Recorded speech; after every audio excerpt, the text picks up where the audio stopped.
going over some things as a result of the insanity that we're dealing with in our society right now. I preached Sunday morning about how our world is panicking. All of that is true, and yet this virus that is going around has implications for all of us and for the church. So, what we're going to do, if I could have Jeff, a few of the guys, if you guys would come help me real quick. A few other, Andrew. Split those up between you guys and hand those out to everyone. And then I'll talk through it. You don't have to read the entire thing right now. I'll talk all the way through all of this stuff so that we can all understand clearly what we are going to be doing. So yeah, just hand those out as quickly as possible.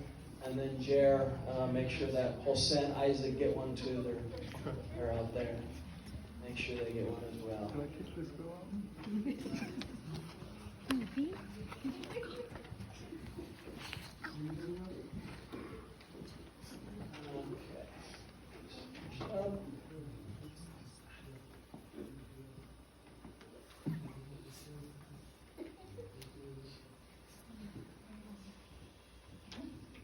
All right, we good to go? Yep.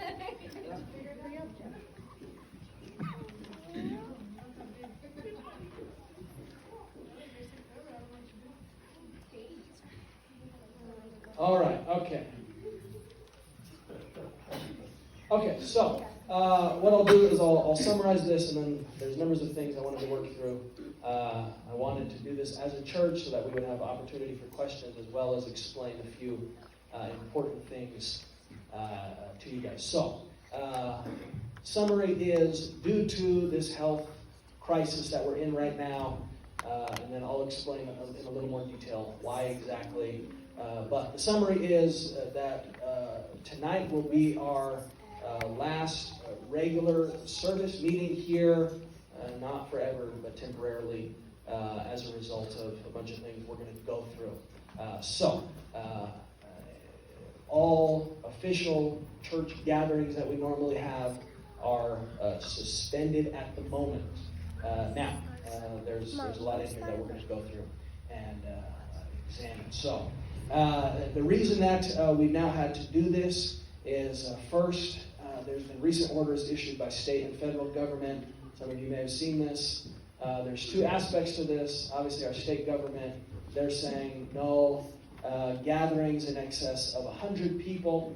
Now, whereas that would not normally affect us, except for some of our bigger events, there are a few other things to take note of, and that is, first of all, every person out there is expecting right now that all states are soon going to comply with the 50 or less limit. So Mexico's probably next on that list. We're going to do what everybody else is doing. So that would immediately cause us issues. Now, if you read through the executive order issued by the governor, it says this does not apply to certain organizations, houses of worship being one of them. The problem is, directly following that statement, it says that's if they're operating in normal business hours. And then they define normal business hours as office hours. And so we asked our lawyers, and they said the problem is, because they put that in there, you could reasonably claim that means 9 to 5, Monday through Friday, which none of our events happen 9 to 5, Monday through Friday. Now, I know a lot of people, they immediately go, no, we can't do this. This is giving in. This is not standing, making a stand. But actually, this is something different. This is not a persecution issue. If the government was coming in and saying, you can't preach the gospel, you can't evangelize, we would say, it doesn't matter what you say, we're doing it anyways. However, that's not the driving force of this. It's not deliberately and only targeting churches. It's a widespread thing in our society as a result of this health crisis that they're trying to slow the virus that's spreading. And so that is, first of all, why we would comply, is because it's not a persecution issue. And we do believe that if at all possible, God's people in the church, we should function in accordance with the law of the land, if at all possible. Like I said, if it ever came down to it where they said you can't preach and you can't evangelize, then of course we would make a stand on that. However, this being a temporary thing, it's not the same, and it's not deliberately targeted at churches. The second reason that we have to do this is legality issues. Like I said, our lawyers have advised us to err on the side of caution concerning the gathering statements issued by the government.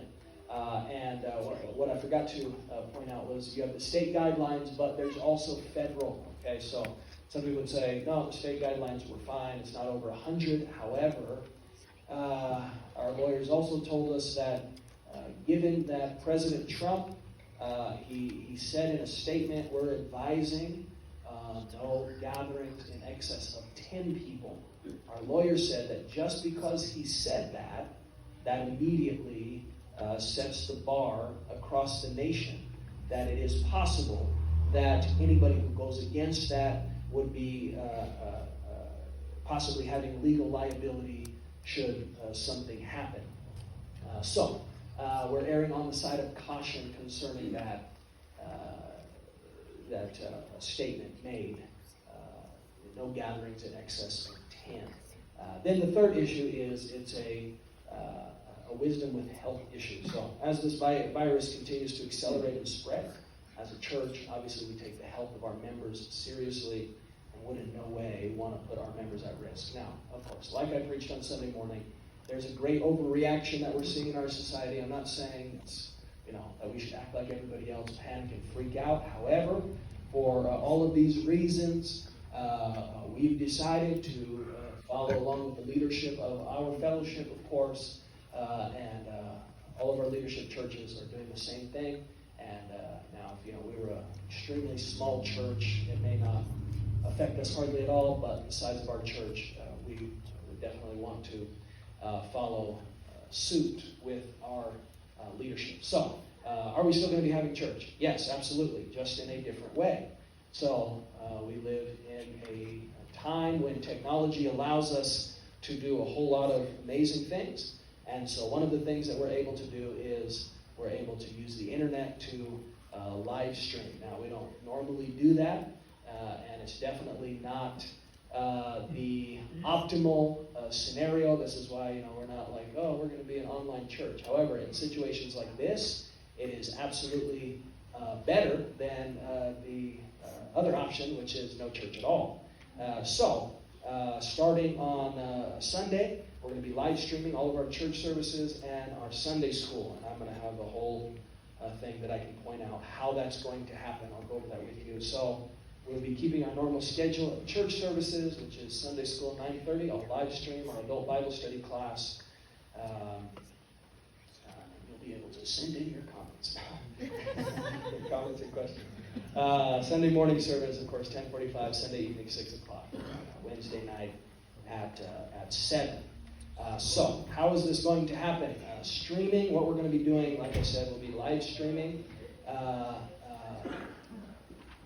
this. So, if you go to the second page, the second page there, on the very back of the second page, there's some instructions on streaming. So, what we're going to be doing is we're going to be using, all of you, most of you hopefully are familiar with YouTube. Yeah? Some of you are. All right, well, if you're not, talk to a teenager and they'll teach you all about it. Because I promise you they know how to use it. So, anyways, what we're going to be doing is we're going to be live streaming using YouTube's live streaming service. And so, I know this may look a little confusing. It's actually a lot simpler than it looks. And like I said, you'll be able to have people walk you through it if you're struggling. There's a web address. I've written it down here. It's obviously a bunch of gobbledygook, so I just wrote it just in case you're that committed that you want to type all of that. However, a lot easier. There's a few other options. The first is, the easiest way to get onto it is if you go to our website, which is EspanolaChristianCenter.com. There, I put a page that says live stream on the top right. You click that, and it's going to take you to a page that has the link right on there. You click the link, and you're right to it. You can also, if you want, I can, myself or my wife can text this to you, the address, and that's pretty easy. We also have the ability, I can send it out to you when the channel's going live so that you can jump on there. You just let us know what works for you easiest. The other thing you can do is just go to YouTube and search Espanola Christian Center, and the stream should show up when we're having it, or the channel. So in order to kind of work out the bugs, I know there's people that are unsure about how to use it. To work out the bugs, I'm going to do a little test run on Saturday night. I've already tested it myself, but so that you guys can all try it out. Saturday night at 6 o'clock, I'm going to make it live so that everybody can jump in and make sure you see everything and hear it, and make sure we're good to go. So that'll be the test before we actually jump into services on Sunday. You can also use the YouTube app on your phone to watch it. I'll have the channel live 15 minutes before each service, so you can log in 15 minutes before and connect to it. So in line with this, I know this may be, some of you, this may be your dream come true. You finally get to have an online church, and you're planning on watching church in your chonies. The camera is a two-way camera, so we'll know if you do that. No, just kidding. But what I would say, in all seriousness, this is obviously not anything that we want to do. I don't want to do this. I even saw somebody released a thing talking about how a lot of church people are getting upset. Either way their pastor decides. It's obviously not something we want to do. It's the last thing in the world we want to do. Trust me, preaching to the wall is going to be very weird for me. Preaching to an empty room is going to be very strange. Jokes definitely aren't going to work. I'm thinking about maybe using the laughter from the sitcoms. We can all play it. Crack a joke and then everybody will laugh. So that can be a little less awkward. But obviously not something we want to do. That being said, it does make a difference. You're going to feel it. All of us are going to feel it. It's different to not be with God's people. It does matter if we come to church. This is why we don't buy into the whole online church thing, where it's like, no, it doesn't matter. Just you don't come to church, just watch it online. It's no big deal. Of course it matters. All throughout our fellowship, we believe this. We know that it's important. The assembly, right, is where we come. It literally means called out. Out of where? Out of your house. So that's why we come to church. So we're obviously going to feel this. It's going to be weird. It's going to be different. What I would encourage you to do for your own spiritual health and for the spiritual health of our church, I would encourage you, when you are watching live stream, to not just be sitting there with your popcorn watching. I would encourage you to have church. That's what I'm going to be doing. I would encourage you to do that, is have church. So what I mean by that is sing, worship God, pray. The service is going to basically run as normal. The only difference is I'm going to be a one-man crew. If I had internet here at the church, I would bring the whole song service and we'd live stream it from here. But I don't have internet here at the church, and I don't rely on cell service to do this without failing. So I'm going to be doing it from my house simply because of that. But still, same order of service. There would be song service, announcements, offering, all of that stuff, sermon, prayer. So obviously, God knows what's going on, and He can, even if we're not gathered together, He'll still honor our prayers and our united hearts as we have church together, even if we're in separate places. So, like I said, I would just encourage you to still have church, not just watch the entertainment. I promise you, it's not going to be very entertaining. It may be comedic. It's not going to be entertaining. But no doubt, God will help us if we look to engage His Holy Spirit. I don't have it written on here, but I would also encourage you, if you can, maybe invite someone over to watch the service with you. Obviously, again, the whole less than 10 thing, I have to advise, along with our federal government, that it be less than 10. But maybe if you have a neighbor or maybe somebody, maybe you struggle to get them in church, but you can say, hey, come over for dinner and we're going to watch church. And you'll be like, oh yeah, I can do that. That's not too much of a commitment. And who knows, maybe that'll be a great tool for evangelism. If you get them to actually engage, and maybe that'll be a step to being able to witness to them or help them in some way. So, again, I'll open up for questions. You can take a look at that. But that's going to be the way we're going to be streaming service. So then, the next issue there on the first page is giving. A vital part of our church services is obviously the offering. This is how we fund everything we do. We don't go out and do fundraisers to fund the church. We believe that the Bible is very clear about that. That God puts the resources necessary for His church in the hands of His church, in the hands of His people. And so, obviously, if we were just all at home and had no offerings, that would immediately be a detriment to the church. Because even though we're not going to be able to meet here temporarily, all the expenses, the bills will continue coming in. Some of you know you're not going to be able to call up the gas company and say, hey, by the way, can I get 2 weeks free? They're not going to do that. So this is how we keep operating as a church. Like I said, our bills. Giving is how we plan for the future. It's how we lay money aside. We're also saving up for a building. All of that has to continue. This is how we support our mother church with world evangelism, through our giving, and of course supporting our baby churches in various levels. This is how that happens. All of these commitments will not go away simply because we aren't meeting in our church building. All of those are still there. And I would just throw this out as well on the subject of world evangelism. Our mother church, Prescott, is definitely bearing the brunt of this, but numbers of our conference centers, a lot of them have actually had to bring missionaries home as a result of this. We have a lot of missionaries in China, and I think I've seen almost every single American missionary that I know from China is back home. So, now you do the math for yourself. You can imagine how much money this costs to bring families, to move families back. I mean, you're talking unbelievable amounts of money. So, anyways, all of this stuff is not going to stop just because we're not meeting here. So, in a nutshell, we need you to keep giving. Don't take a vacation from giving just because we're not meeting together as a church temporarily. So you say, how are we going to give? Well, this actually is kind of a blessing in disguise. For a while, I wanted to set up a way of digital giving, just like our mother church in Prescott has done, some of our other churches. And I didn't have a clear option in exactly how to do that, something that would make sense for us up to this point. Being in a crunch time kind of forced me to really dig through everything, and the last 2 days have been insane for me. But I was able to find something that will work for us. So we are going to be utilizing online giving as a way of still being able to give our tithes, our offerings, our pledges, etc. And that will obviously be the primary way of giving right now.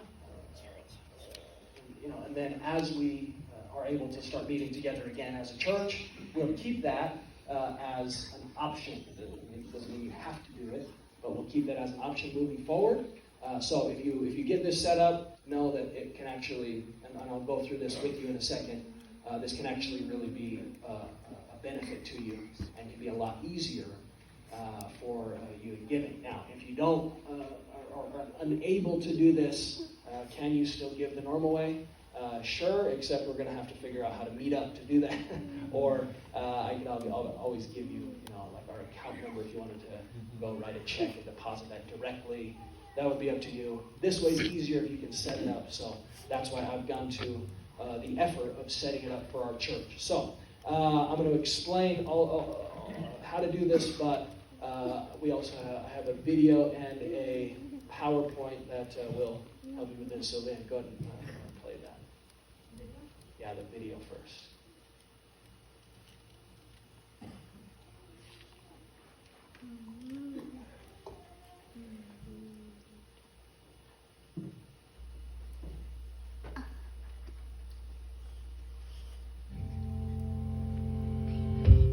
Giving to your local church should be easy, and with Tidely, it is.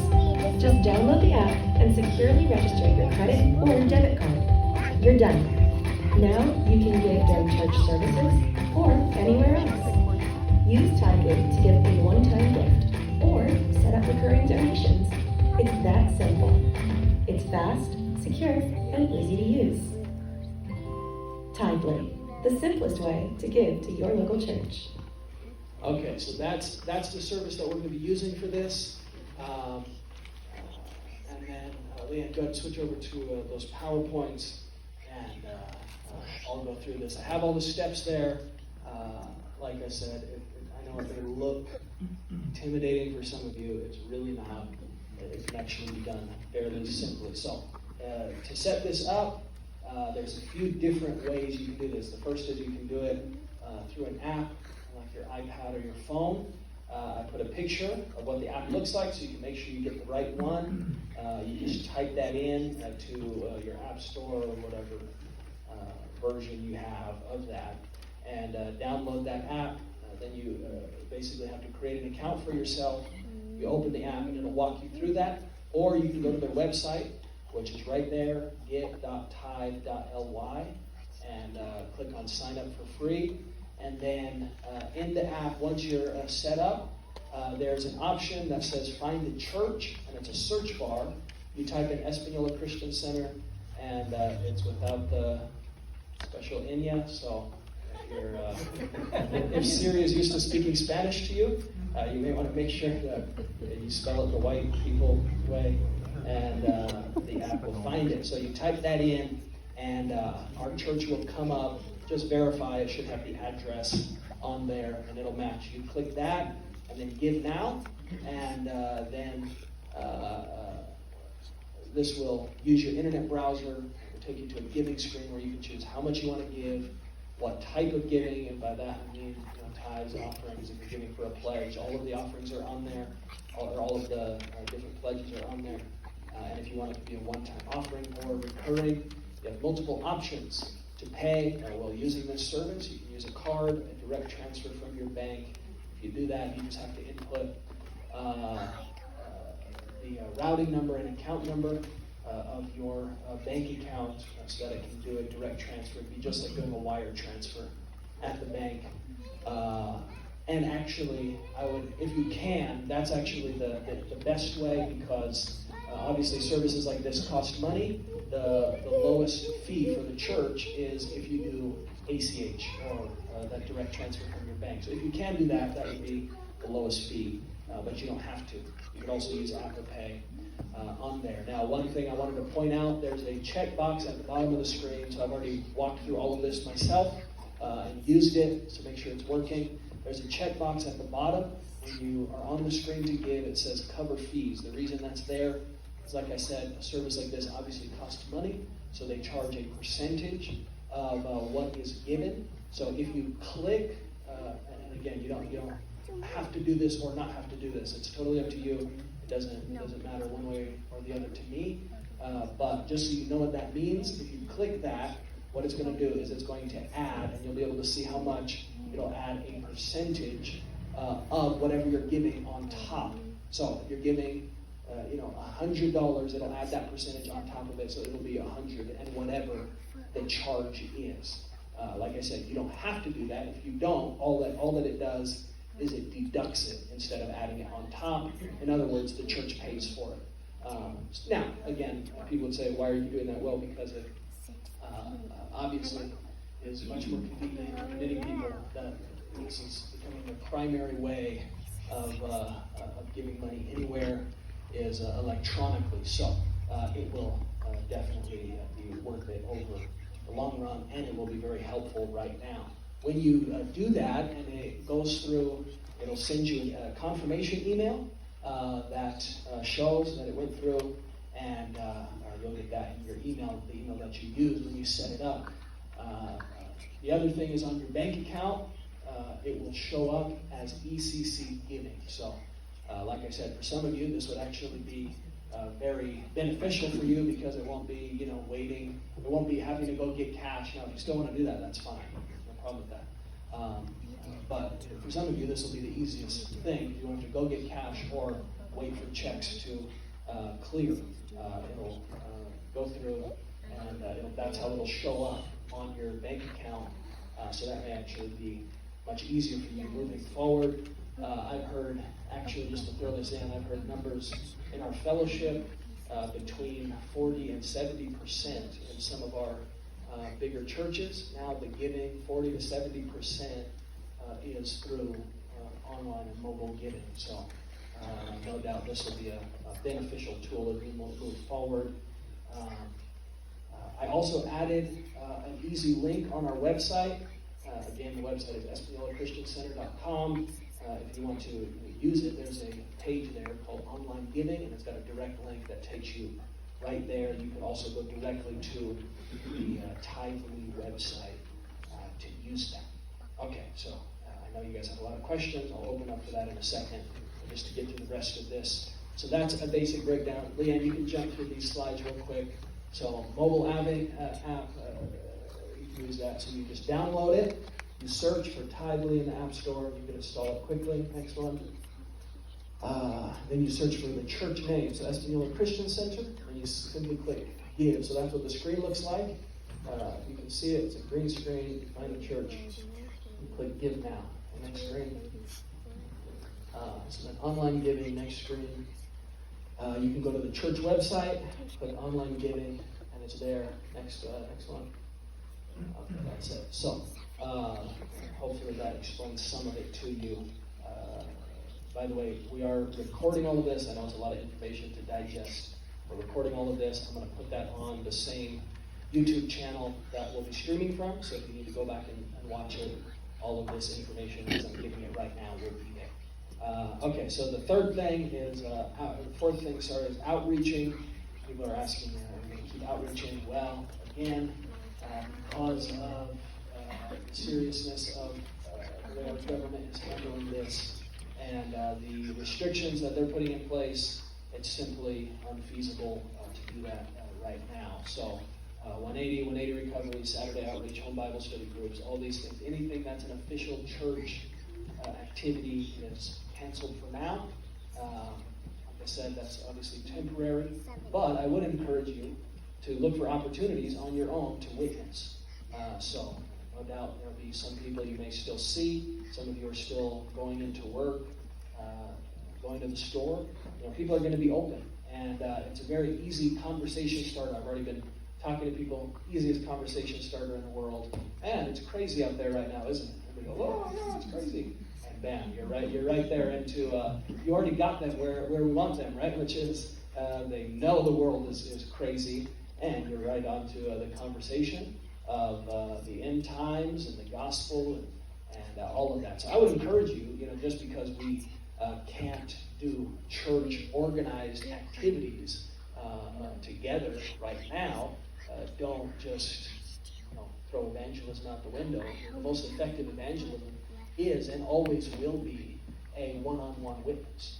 And so, obviously, we have events and stuff, but we already know that the most effective form of witnessing is face-to-face evangelism, one person to another. So, I would encourage you, like I said, maybe have somebody over, put on the live stream, tell them you're going to watch church, and they can join in or just witness to them. And let's believe that we're going to see people saved through all of this. Then, just to encourage you on spiritual lines a little bit, in line with my Sunday morning sermon, we're obviously not panicking, but we are being wise, just as the Bible has instructed us to be. So, we need to continue to pray for our nation. Let's pray for a cure for this virus so this thing can get over quickly. Pray for people to be open to the gospel. Ultimately, we know God is on the throne, and even if there's little changes that we have to make, we're going to get through it as God's people. And like I said, He's in control. Even though we can't meet together, I would encourage you with this truth that we're still connected as the body of Christ. And you guys need to encourage one another, especially new believers. This one of the most concerning thing, I'm sure every pastor is dealing with this. You're always most concerned about your new converts if you have to do something like this. So obviously there's no way I can reach out to everyone. What needs to happen is, take some new converts under your wing, reach out to them, talk to them, text them, stay in touch with them. If you can, maybe have them over so that they don't fall through the cracks while we can't meet together. Pray for the church. Pray for one another. Definitely, we want to contend spiritually during this time. So, and overview quickly. I know, like I said, it's a lot of information, but an overview. This is a temporary change in order to navigate a very strange time. Pastor Mitchell, he's already come out and said, he's 90-something years old. He said, I've never seen anything like this in our nation. We're in uncharted waters. Obviously, none of us are really going to know exactly what to expect, what's coming next. Who knows? We don't know. This whole thing could blow over in 2 weeks, and they say, okay, life back to normal, and things get back to normal, or who knows? Who knows what could happen? So, like I said, we're in uncharted waters, but God's going to help us, and obviously it's only temporary. Hopefully only a few weeks, but we'll see as time goes on. Okay, I think I touched on everything that I needed to touch on. We'll open up for questions so that no doubt there's, like I said, a lot of information given. So questions before we pray together tonight. Questions, lift your hand. Do you know if the gatherings go to the home? So if I wanted to have people over to my house, do you know if I had to stick with the 10 or less? Well, again, that's personal for Okay. you. The point is, as a church, we, for all the reasons I explained, we need to be in line with that. So any church activity, 10 or more is out of the question. So, if you want to do that, that is up to you. Obviously, as the pastor of the church, I have to advise against that for legal reasons. That's what our president said. So, I would advise against that. But your house is your house. You do what you want. Good question.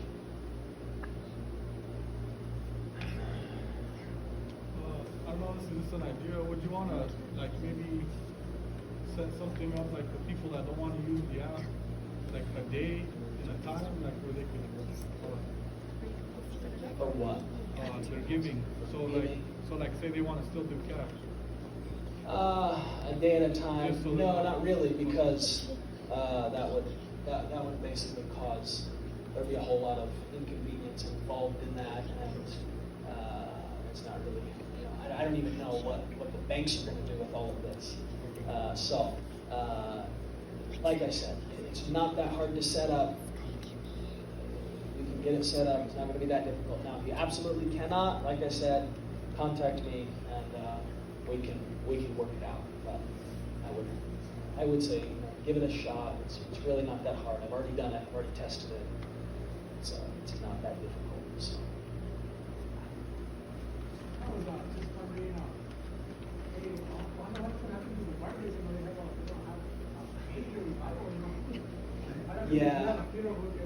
Yeah. In that executive order that the governor mentioned, like I said, there's a bunch of exemptions that are put in there. Now, how each different organization deals with that, I don't know. No doubt there are going to be some people that say, we don't care, we're still doing whatever we're doing. Now, that's up to them. As a church, for all the reasons I explained, that simply isn't a wise move for us. So, I really don't know. I know that it's not like something where, the government's like, anybody meeting, it's illegal, we're going to come get you. But there's other things that we have to consider as a church. So, I really wouldn't know what a place like that. I think funeral homes were on that list of exemptions, but as far as how they're going to interpret the rest of the language that was in that executive order, obviously it would be up to them and their lawyers.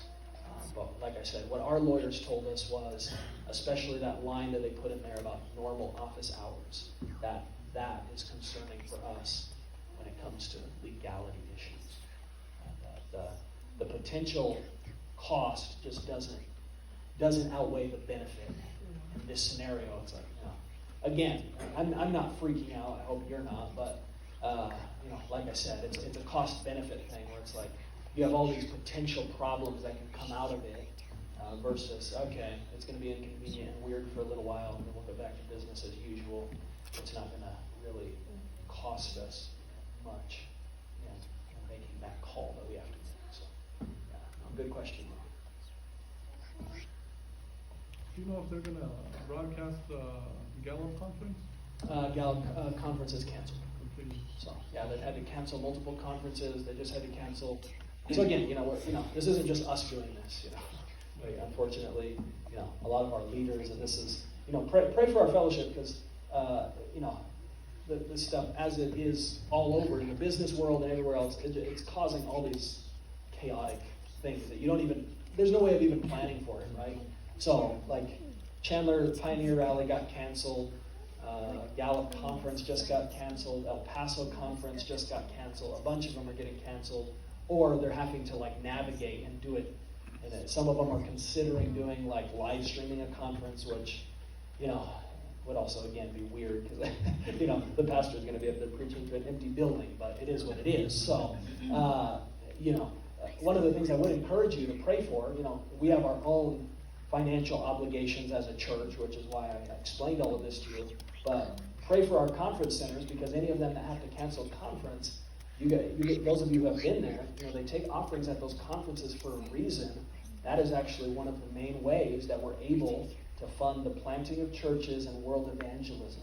So you're talking like Gallup, they have missionaries overseas that immediately that's the concern, right? Is there's huge amounts of money. Like I said, we none of us would have any comprehension of the amount of money that's being funneled into missionary works. It is just crazy money. And those conferences are the way that they get funded, not completely, but in large part. So you can only imagine what type of financial burden that puts on some of our conference centers. So pray for them. I know, like I said, I'm sure there's more, but I know for a fact El Paso is having to figure out what they're going to do with their conference because it's in just a few weeks. Gallup was in just a few weeks, so they're having to figure that out. I think probably Tempe maybe is in the same boat as theirs is coming up. And depending on how long this goes, who knows what other conference centers will be affected by it. So yeah, definitely keep that in prayer. But yeah, all of these things are canceled for the time being.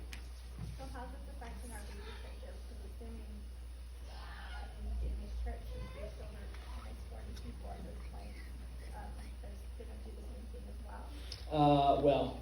I wanted to talk to you guys first before I talk to our baby churches, so I haven't talked this all over with them yet.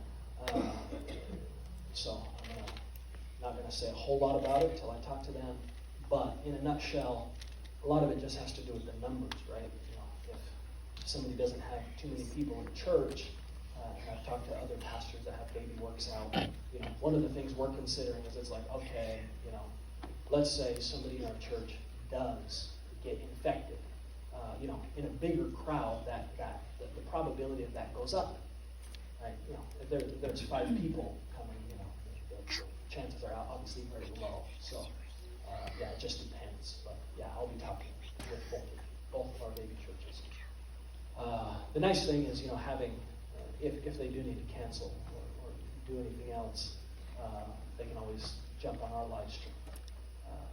And then some of our other churches are doing that as well. Now, let me just throw this in. Some of this question has already come up in multiple of our churches that are having to do this, and leadership our fellowship leadership has already decided. There's people in some of our bigger churches that go, well, we'll just go to a smaller pioneer church, one of our churches. And leadership has already come out and said, no, we're not doing that. Because what that does, it becomes it's a violation of the body of Christ that is gathered together as a church. Otherwise, all of our churches would be splitting up into little groups going who knows where. So, if anybody was thinking, I'm going to go, no, we're not doing that. I have a few of the numbers, but is there any way maybe everybody can put their name and number and address or something in, that way we can communicate? Yeah, that would be great. Maybe have a prayer list going if something comes up and somebody needs additional prayer. Yeah, that would be great. Maybe you could work with one of the ladies. Okay, all right, so Kim will do that. So maybe tonight before you go, maybe you can actually just make sure that Kim has your number, your address, and then show all the list, and that way, of course, if you don't want anybody to be able to find you, that's fine. But if you want people to be able to stay in touch and pray and all of that, talk with her before you leave. Ladies, please do this for your husband because I know he's not going to do it. So. I'm telling all you wives, please go do that. There you go. Kim's off for 3 weeks, and maybe more, depending on what happens. So yeah, if you could get that to her. Another thing I forgot to say, which I wanted to throw in, counseling. I'm obviously still available for counseling, unless there's like a group of 20 of you that want to counsel each other. Which hopefully that doesn't happen. Yeah, counseling appointments, you can still call me and make those. All of you have my number. My number's on the flyer. You can still call me and make counseling appointments. And we'd be able to just come and meet here at the church for a normal counseling appointment. That's fine.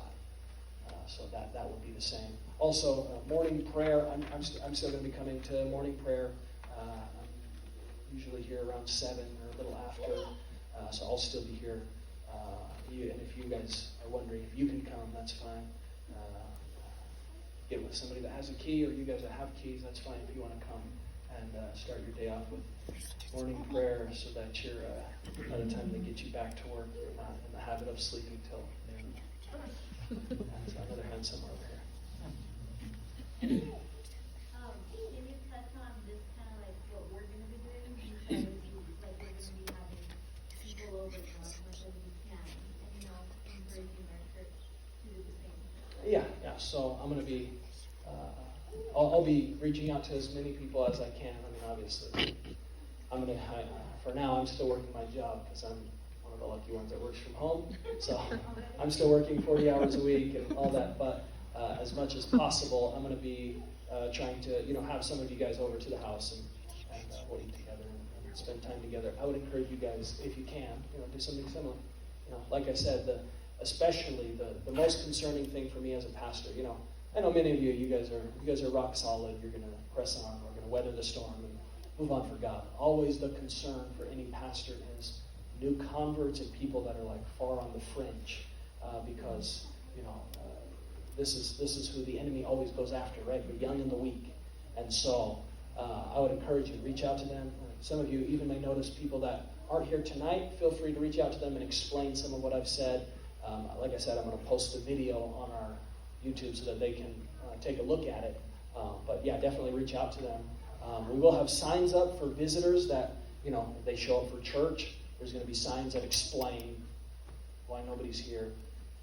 I may put up signs that the rapture happened. See if we can get someone to repent. But no. It'll be normal signs that explain why we're not here. And we'll point them to our live stream. So, yeah. So that. Say again?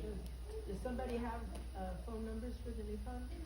I don't know that we have a compiled thing. Mostly what I'm referring to is people that are actively coming, or at least, to some degree, have come to something, so that somebody has a contact with that.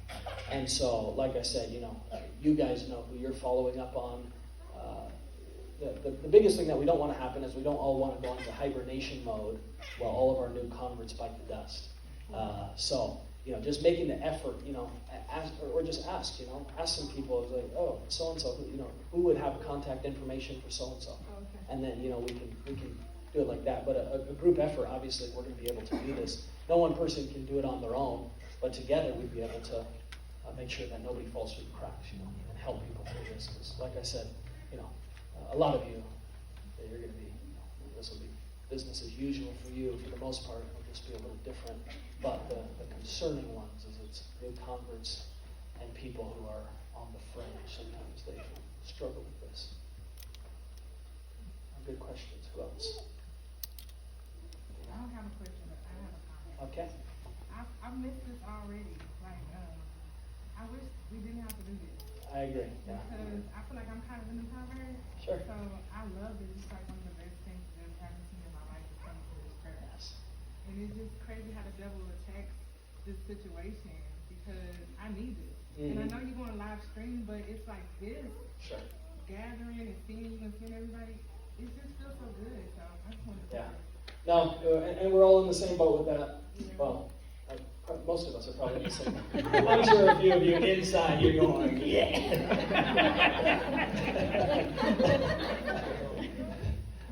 No, I think most of us are in the same boat, which, like I said, is the last thing in the world that I ever wanted to do. I know all of our leaders, all of our pastors, none of us want to do this. This stinks. But at this point, there's no way around it.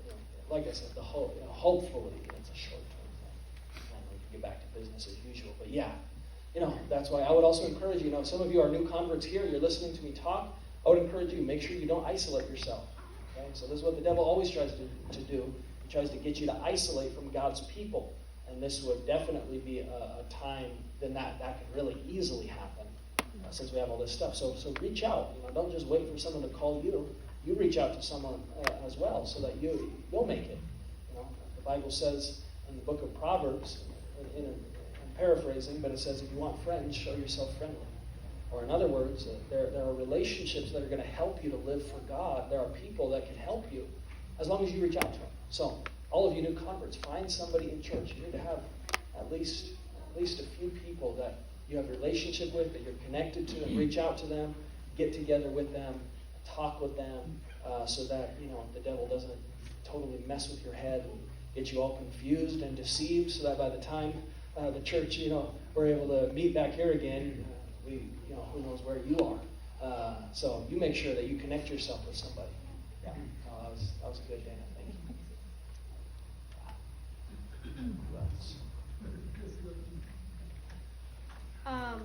I don't know if you know this. The churches that came back from China, are their churches closed, or are they just kind of waiting till this kind of blows over and then they go back? I don't know. I've heard, again, this is just hearsay. I've heard most of them are back for good. Okay. So I don't know what that means for all those churches. I'm sure it means depending on where the church was at, right? Yeah. If it had a disciple that could take it over, I'm sure there were probably there's probably some unwitting, terrified Chinese disciples out there right now. So pray for them. Wednesday night they came to church with their pastor happy, and Sunday morning they're the pastor. So pray for them, because some of them are probably terrified to death. That all of a sudden it's like, sooner than we thought. You're getting launched out right here. So I don't know that. That's not that I've sat down with the board of elders and they told me that. That is, like I said, just hearsay. I've heard that most of our missionaries are back to stay. Again, I don't know. Maybe there's a few that will go back, or maybe not. But I don't know necessarily what happened with all the churches. I'm sure some of them got nationalized. You mentioned us, worshiping and praising God on our own in our own homes. And I'm not sure if we have to tune in to find out, but what format are you going to take for the live stream? Yeah, I'm going to do it as close as possible to our normal services. Like I said, if I had internet here, I would just bring our song service. So, some of our bigger churches, because they have live streaming already set up in their services all the time for sick people, they already have it all set up. So they actually can bring, a few musicians to come help them. I was talking with Pastor Greg, and what he said, immediately, he didn't even ask if we were able to do it here. Because I asked him the same question, what format are you using? He said, obviously, because they're a bigger church and they already have that, they're bringing the musicians in, but keeping it under the limit of people in order to do that, and then he's going to preach to that big old empty building. But immediately what he said, he said, if you're a musician, you can just run the whole thing yourself, just do the song service and do everything yourself. Based on his guidance and how it makes sense anyways. That's what I'm going to do. So I'm going to be pioneer style with my guitar. And but other than that, really the whole service can happen in the same format. So I'm going to do it just like a normal service. Sure. Hey, no recording me, so. It's going to be saving you clips. None of that. But, so, like I said, it'll be odd, but we'll make it work. So, I'm going to do just like service. I'm going to do a song service. Then I'll, what's church go? Song service, and we'll worship God. Then I'll do announcements. Then I'll pull an offering. You can all click your buttons, and then I'll preach. And then I'll pull an altar call in case people are watching. They can get saved. Yep. And then I'll let you guys go. And as close as possible. Like I said, I know it'll be a little different and a little weird.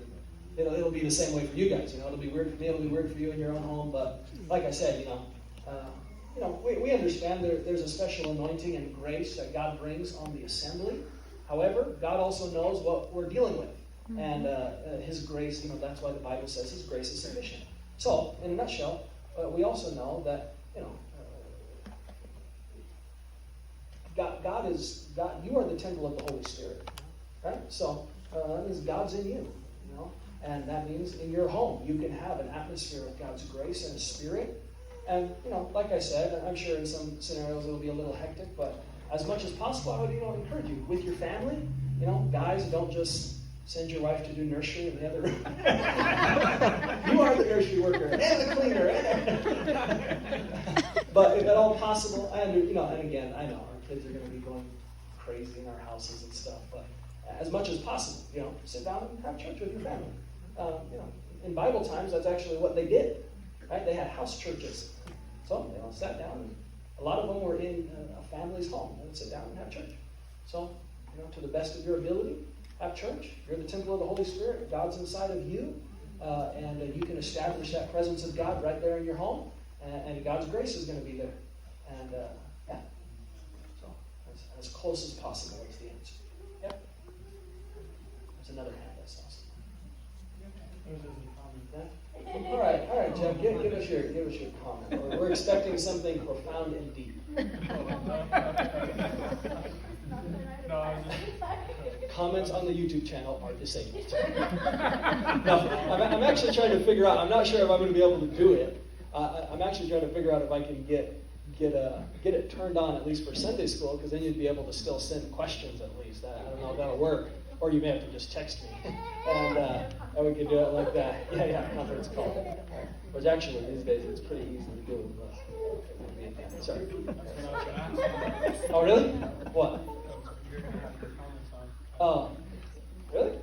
That was really your question? Are you just saying that because you're on the spot? Okay. All right. I'm going to try. There's still a few little things that I've been trying to figure out on there to get it working right.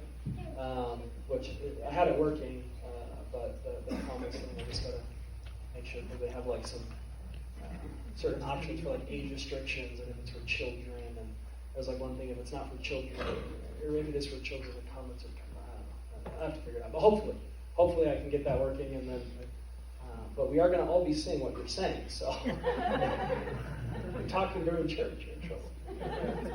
Now the good thing is those of you who fall asleep during church, I'll have no idea now. Normally it depresses me greatly. I won't even know now. You can sleep through my whole sermon and tell me how great it was, and I'll feel really good about myself. I'll go home with a victory. Well, I'll already get home. I won't go home depressed and bummed out that I put everyone to sleep. What's that?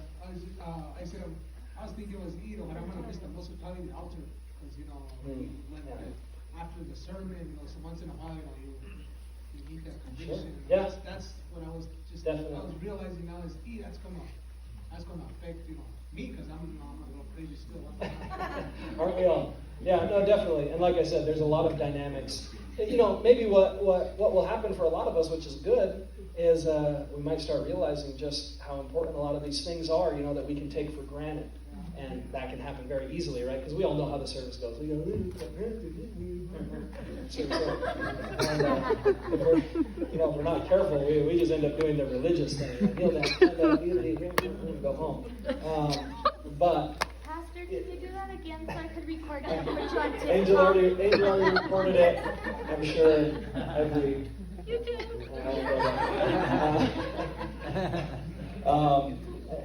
So, on that point, I would encourage you, I know it's not fully the same, but as much as possible, like I said, I'm going to be preaching with gusto. I don't know if anybody's going to be out there listening, but I'm going to be preaching with gusto. So, I'm going to be trying to imagine all of you guys are there. And, make an altar there in your living room.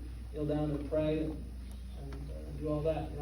You can repent anywhere. You can get a hold of God anywhere. You can be encouraged anywhere. And again, I'm not saying it's the same. I know it's not. But down to Gracie's there, and so yeah, we will be missing stuff, but I think one of the things it'll do, like I said, is when we come back, we'll all have probably a renewed sense of appreciation for just how unique it is that in our nation we have the religious freedoms to do this. You know, there are actually nations where you can't do what we do. And all the time they are sneaking around and in small groups trying to avoid the government. So we actually may get just a little taste of what it would be like to be trying to have church in the United Arab Emirates. And that'll really help you pray for our Christians that are over there in China and Vietnam and some of these places that they're trying to live for God without the benefit of having what we have all the time. And they would kill to be able to come to church as much as you guys get to. So yeah, I'm sure that'll give all of us an appreciation. I know I'm definitely going to be appreciating you guys even more. By the time this is over, I'm going to be really sick of preaching to the wall. My wife asked if she could sit in the room, and I told her no, because I didn't start laughing if she did. At least by myself, I'll be able to imagine that I'm in a great arena preaching to a massive crowd. I may see if I can get some technology that'll put something really cool behind me. An outdoor amphitheater or something, so I can imagine I'm Billy Graham. I don't know. Yeah. All right. Who else? A good idea is if inviting somebody, like you say, to our house over for a church service to come and watch, is maybe to, if you invite somebody, have lunch there after so you can fellowship with them. Yeah, definitely. Meal in church sounds like a good free show. Otherwise, they're paying $40 to get popcorn and a movie.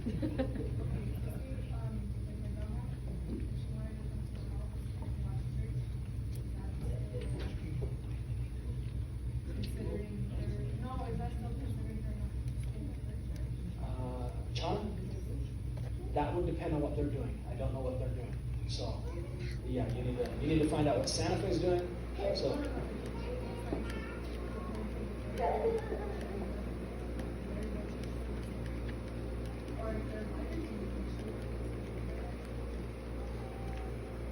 I think that would be in line with church ethics. Like I said, you're not going to burn in hell if you do that, but we have ethics in our fellowship, and I know some of you have probably never even thought this through. But just a real quick background. I know some of you may think, this is crazy. You're trying to control us. It's really not any of that. What it is the church world has no ethics whatsoever, and this is what Pastor Mitchell came out of. And so, in other words, what would happen in the church world? Anytime you would do anything with another church, you'd be in fear, because if that pastor sees your guitar player, song leader, Bible study leader that's gifted, what he does is he sneaks over, hey, what are you getting paid over there? Well, we have an opportunity. Well, if you're interested, we're all Christians, right? And so this is what Pastor Mitchell came out of, right? So that's why we have certain ethics and guidelines in our fellowship. And so obviously in our fellowship we contend for the same spirit, same unity, same vision, all of that. That being said, there are still some ethical boundaries. Again, I'm not hunting people down. I don't have time for that. Where were you? But hopefully you would develop some own convictions about your church, right? That this is not just a church. Hopefully this is your church. And that's an ethical thing, right? There's ethics in that it's like, my church needs me. In the same way that you guys come to church and expect me to be here, right? And sometimes I hear it from you guys if I'm even in our fellowship with invitations, out preaching too much. Some of you, I come back and and that obviously is within the ethical guidelines, but in the same way that it's understood that I'm not just going to be out all the time preaching wherever is going to pay me most, because there's ethics involved. This church needs me. This church needs you, and so yeah, that specific question, she needs to find out what her church is doing, and then I would encourage you to, within the ethical guidelines of our church. If they're live streaming their services, then she needs to be being fed from her pastor, right? Because, just speaking on that point real quick, it does matter. People say, why? Well, because a shepherd God gives him what his church needs. And if a pastor is doing his job, which I do, I pray, I study, I labor over my sermons. I don't just re-preach sermons. I don't just show up with some spiritual mac and cheese and go, here you guys go. I'm actually, I put work. I put hours and hours into my sermons with this, trusting that God is going to give me inspiration for this church. Not for the church down the road, not for the church on the other side of the country. For this people. And that's why many of you've had it happen, right? Where you come to church and it has nothing to do with me, but you come and then it's like, that's exactly what I'm going through. Or, wow, I felt like you were just talking to me. Some of you come up and told me those very things and said, that's exactly what I needed to hear. That's not because I know what's going on in your life. That's because God inspires a shepherd to feed the flock that he is pastoring. That's also why, just to take some free shots, that's also why televangelists don't make any sense. Because you're not their flock. So they're not getting the mind of God for you. I'm getting the mind of God for this church. And no doubt, the pastor of Santa Fe is going to be, and Pastor Fifield, he's going to be getting the mind of God for his church. And so that's why some of these things are important. We believe in the dignity of the local church. That it's not like, we're just one big thing and we're all the same, and it doesn't matter if I'm over here or over there or I'm involved in. No, it does matter. God has a place for us. God feeds us there. That's a biblical principle. He feeds us where he wants us. And so, yeah, I would encourage you. If her church has something going, she needs to be plugged in there. Okay. Would you be able to see the views to make sure everybody's there? Oh, he's getting evicted. He's getting evicted. And more importantly, I can see the money coming in through the app. Dun, dun, dun. I don't have time to watch all that. I'm going to just be trying to get through the thing without stumbling too much. I know I was just giving you a hard time. No, you're not. The real question is, can we fill in on our ushers reports the people that were on the pews, right? If so, you're all going to refresh as many times as possible. So I can tell Pastor Nick, guess what? The church quadrupled in size. Yeah. Anybody else? We'll wrap this up pretty soon, but if you have questions, I want to be able to answer them. I always thought it was my wife calling me when that happened. She's reporting you. No. No? So some of you guys experienced in Pastor Angel's revival. You were like, what the heck? Did Pastor Tim talk to him? No, I didn't. God talked to him. God talks. All right. Any others? You'll notify us when the church doors will be open again? Absolutely. Absolutely. Absolutely. Hopefully sooner rather than later. And everybody's wishing they signed up for this month.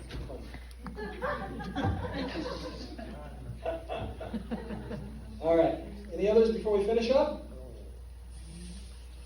Would you still be doing Serious Men, or that's canceled too? All No, because the value of Serious Men is the input, right? It's the back and forth, which is just too hard in that scenario. Okay. So, yeah, probably not.